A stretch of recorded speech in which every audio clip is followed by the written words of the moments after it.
ఇప్పుడుండే పరిస్థితుల్లో గ్యాస్ సిలిండర్లు రోజు రోజుకి పెరిగిపోతున్నాయి. ఒకప్పుడు 500-600 రూపాయలు ఉండే సిలిండరు ఏకంగా 900 రూపాయల దగ్గరికి చేరిపోయింది. అందుకే చాలా మంది ఒక ప్రశ్న అడుగుతున్నారు. గ్యాస్ స్టవ్ వాడటం మంచిదా? లేక ఇండక్షన్ స్టవ్ వాడటం మంచిదా అని. ఇండక్షన్ స్టవ్ వాడితే ఎంత కరెంటు బిల్లు పెరుగుతుంది? ఇండక్షన్ స్టవ్ వల్ల వచ్చే లాభాలేంటి? నష్టాలేంటి? ఇండక్షన్ స్టవ్ వాడితే కరెంటు బిల్లు పెరుగుతుందా? తగ్గుతుందా? అనేది ఈ వీడియోలో నేను క్లియర్ కట్‌గా ఎక్స్‌ప్లెయిన్ చేస్తాను. సో వీడియోని స్కిప్ చేయకుండా ఎండ్ వరకు చూసేయండి.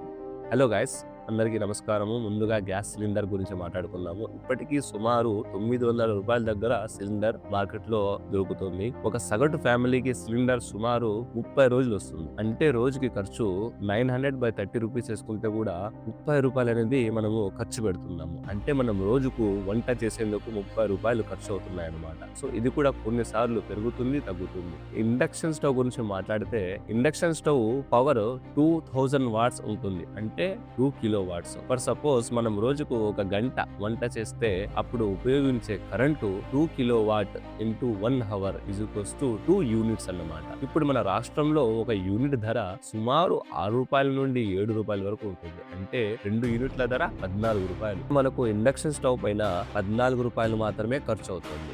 ఇప్పుడు మనం కంపేర్ చేస్తే గ్యాస్ స్టవ్ పైన రోజుకు 30 రూపాయలు అనేది ఖర్చు పెడుతున్నాము. అదే ఇండక్షన్ స్టవ్ పైన రోజుకు 14 రూపాయలు మాత్రమే ఖర్చు పెడుతున్నాము. అంటే దాదాపు సగం ఖర్చు మాత్రమే పెడుతున్నాం అన్నమాట ఇండక్షన్ స్టవ్ పైన. ఇప్పుడు దీని అడ్వాంటేజెస్ ఏమంటే, ఇండక్షన్ స్టవ్ వల్ల లాభం ఏమంటే ఇది చాలా త్వరగా వంట చేయగలుగుతుంది. గ్యాస్ లీక్ అయ్యే ప్రమాదం అయితే ఉండదు, పొగ కూడా ఉండదు. కాబట్టి కిచెన్ క్లీన్గా ఉంటుంది. ఒక గ్యాస్ సిలిండర్ మనకు మార్కెట్లో 1000 రూపాయలు దొరుకుతుంది. ఇండక్షన్ స్టవ్ కూడా దాదాపు ఆ రేట్లలో అయితే దొరికిపోతుంది. ఇప్పుడు వీటి నష్టాల గురించి అయితే నేను మాట్లాడదలుచుకుంటున్నాను. ఇండక్షన్ స్టవ్ కి కొన్ని సమస్యలు కూడా ఉన్నాయి. వాటిలో మొదటిది ఏమంటే కరెంటు ఖచ్చితంగా ఉండాలి. కరెంటు పోతే వంట మాత్రం చేయలేము. రెండవది, అన్ని పాత్రలు ఇండక్షన్ పై పని చేయవు.